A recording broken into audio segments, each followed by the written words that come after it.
সকালে উঠে বেগুন গাছটায় জল দিতে গিয়ে আমি তো পুরোই অবাক।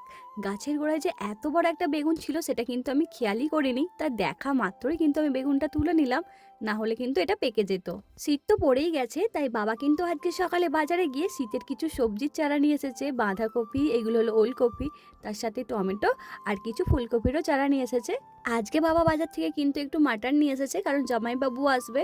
তাই রান্নাটাও কিন্তু আমি খুব সকাল সকালই বসিয়ে দিয়েছি। আর দেখতে পাচ্ছ এখানে কিন্তু আমি চর্বিগুলো আলাদা করে রাখছি, কারণ একসঙ্গে যদি চর্বিগুলো দেওয়া হয়ে যায় তাহলে কিন্তু চর্বিগুলো গলে সব তেল বেরিয়ে যাবে। আর আমি কষা মাংস খেতে খুব ভালোবাসি, তাই আমার জন্য তুলে রেখেছিলাম। আজকে কিন্তু গাছে জল দেওয়ার দায়িত্বটা আমার বরই নিয়েছে, কারণ আমার প্রেগনেন্সির 29 সপ্তাহ মতো চলছে। আর সত্যি বলতে আমার পক্ষে এখন ভারী ভারী বালতি বয়ে নিয়ে এসে জল দেওয়াটা একটু অসম্ভব হয়ে পড়ছে, তাই ওই কিন্তু পাইপ লাগিয়ে সবেতে জল দিয়ে দিয়েছে।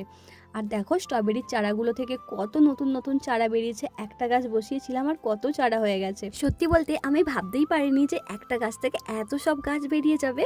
আর দেখো এখান থেকে কিন্তু আমি দুটো চারা তুলে নিলাম দিদিকে পাঠাবো বলে।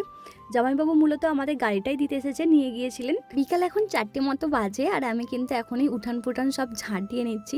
ঝাড় দিয়ে দিলে মোটামুটি আমার কাজ সব কিছু কমপ্লিট হয়ে যাবে। আর এখানে জামাইবাবুরা চলে যাচ্ছেন, এই টিভিটা নিয়ে যাবে। তো চলো টাটা, এখানে ভিডিও